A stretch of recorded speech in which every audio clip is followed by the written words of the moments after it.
Hai, kenalkan saya Rizka Amelia dengan nomor NPM 21 111001351027. Kali ini saya akan membawakan siapa itu Paul Ekman dan juga penelitiannya terhadap ekspresi emosi lintas budaya. Paul Ekman adalah seorang saintistik dan penyelidik Amerika yang dianggap sebagai tokoh penting dalam Paul Ekman adalah seorang saintistik dan juga penyelidik Amerika yang keberadaannya dianggap sebagai salah satu tokoh terpenting dalam psikologi abad ke-21. Beliau terkenal karena penelitiannya terhadap emosi dalam lintas budaya sebagai seorang perintis.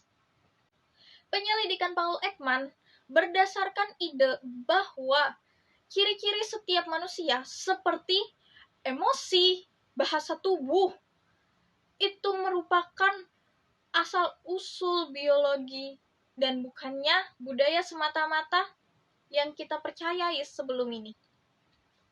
Dengan cara ini, Ekman percaya bahwa ia adalah universal yang bersifat untuk segalanya dan juga ia membuktikan dengan semua kajiannya.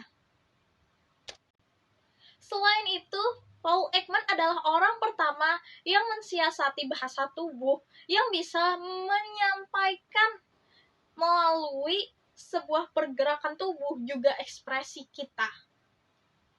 Sebenarnya, Paul Ekman itu terkenal karena tafsirannya terhadap skandal Bill Clinton dan juga Monica Lewinsky, yang dimana menentukan bahwa presiden itu berbohong melalui bahasa tubuhnya yang bisa ditafsirkan. Lalu pun Bill Clinton berkata, "Saya tidak melakukan hubungan dengan wanita itu." Namun sebenarnya ia adalah berbohong. Hingga saat ini, Paul Ekman bersama timnya pun masih melakukan penyelidikan terhadap emosi lintas budaya. Paul Ekman dilahirkan pada tanggal 15 Februari tahun 1934 di Washington DC, Amerika Serikat. Dan ia pun juga memiliki satu orang adik perempuan, yaitu bernama Joyce. Ia adalah seorang psikoanalitik yang sedang berlatih di New York City. Pada mulanya, Paul Ekman sangat ingin menjadi psikoterapi. Namun bagaimanapun juga, pada tahun 1958, Paul Ekman mengikuti wajib militer sebagai seorang tentara.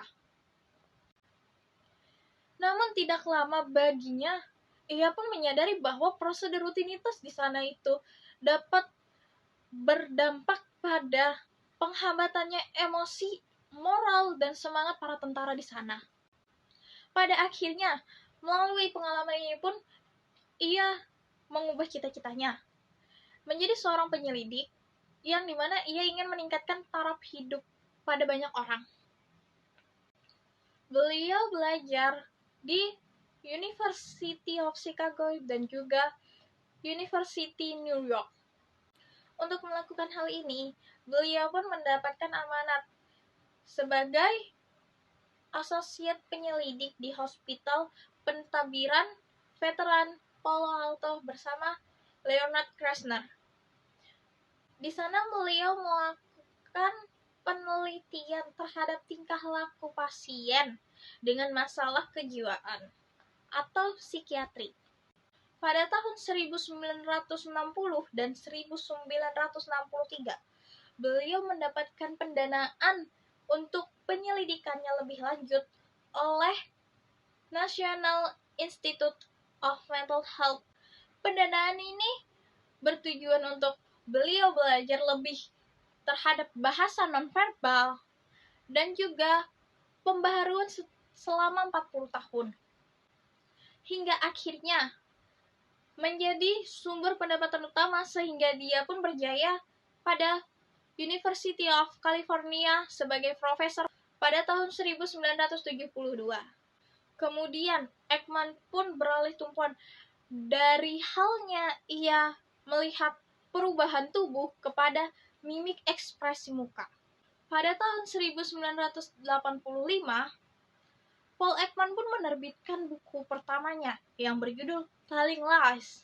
Pada masa yang sama, tahun 1960 dan 2004, beliau bekerja sebagai perunding di Institut Psikiatris Langley Porter dan bekerja sama beserta rumah sakit lainnya.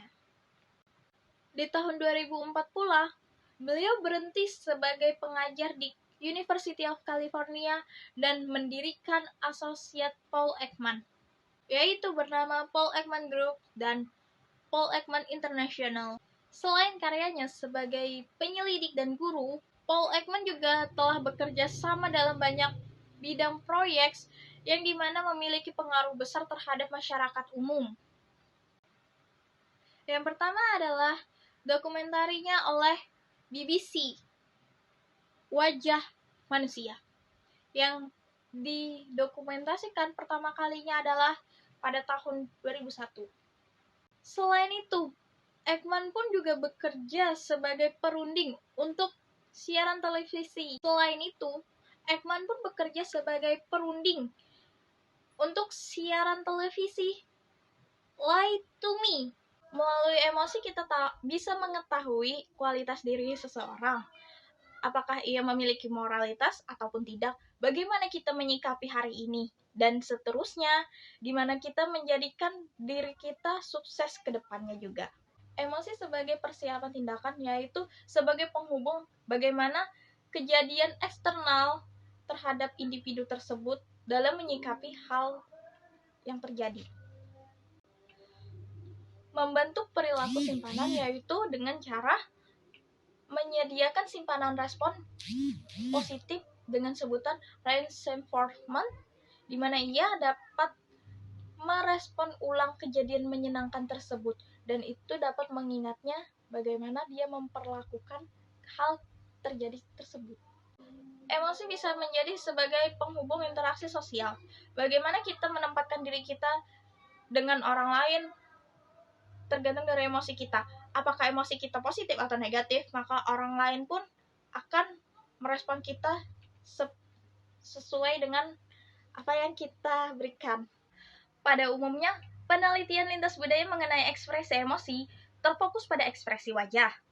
Ada perbedaan orang dari budaya satu dengan yang lainnya dalam ekspresi emosi mereka.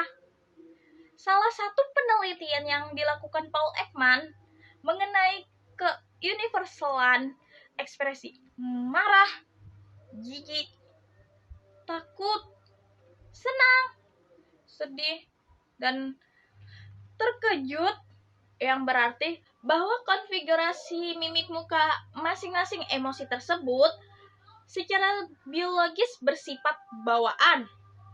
Begitu juga untuk semua orang dari berbagai budaya. Namun keuniversalan ekspresi emosi ini tidak bisa menjelaskan perbedaan-perbedaan kultural.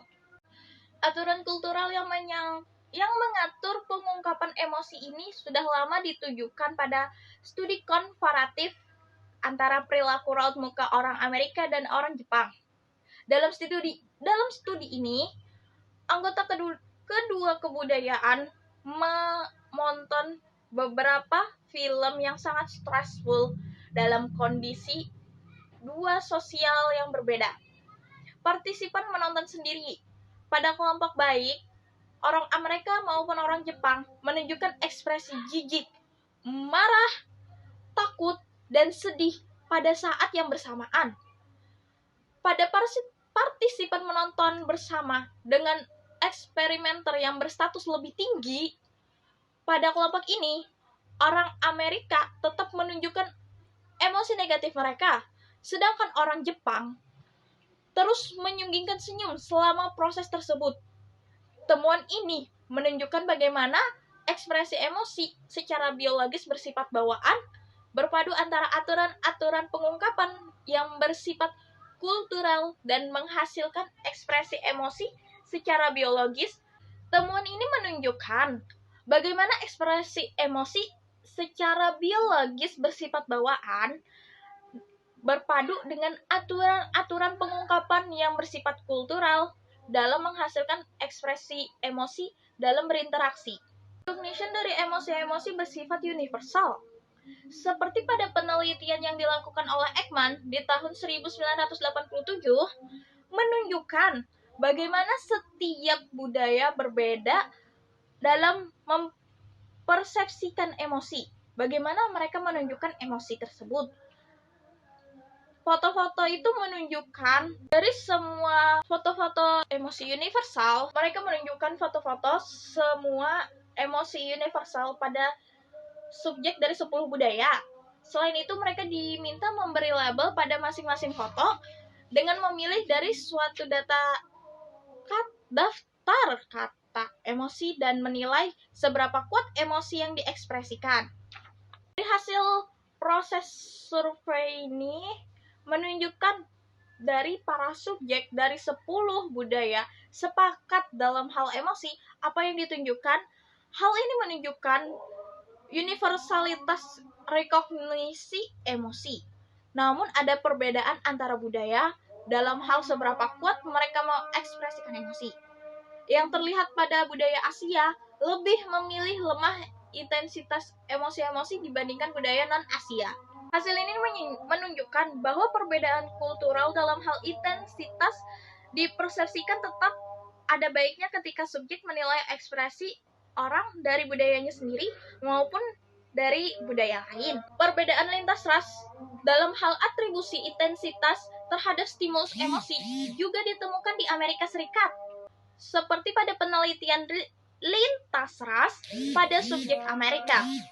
Mereka diminta melihat contoh-contoh ekspresi wajah emosi universal dan diminta memberi penilaian mengenai seberapa kuat intensitas emosi menurut persepsi mereka.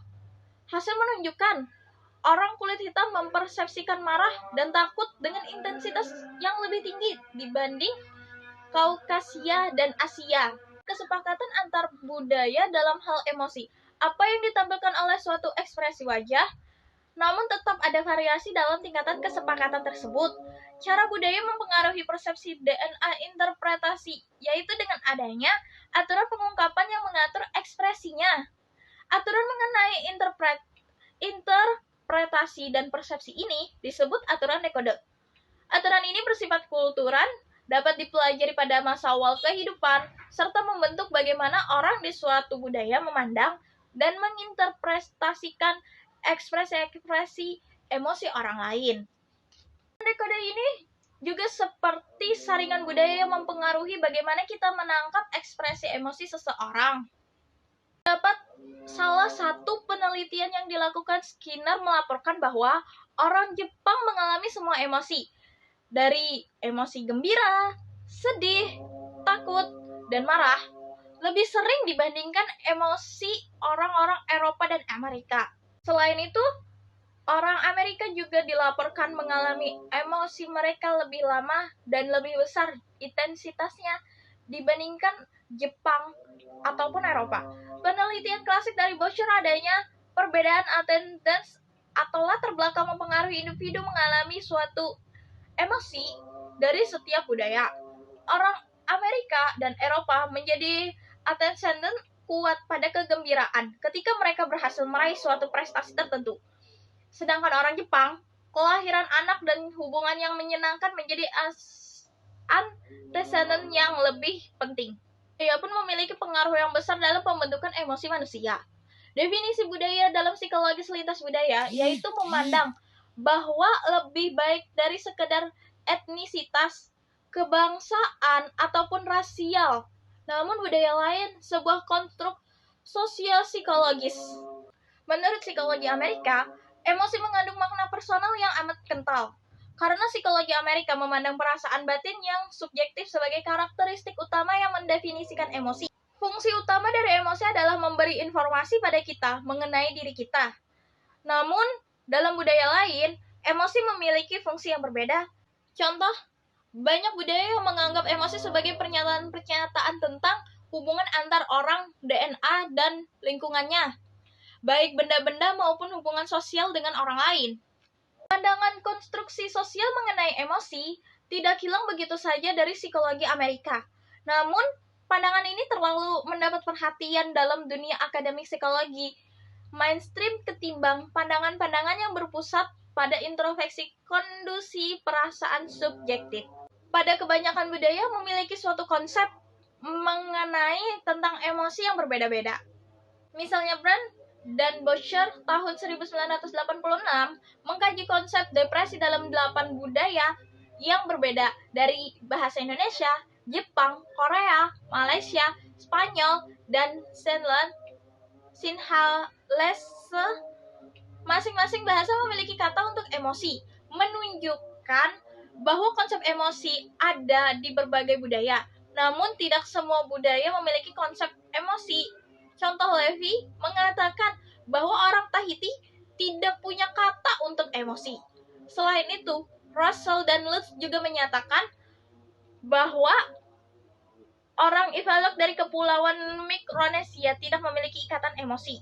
Terima kasih, sekian dari saya.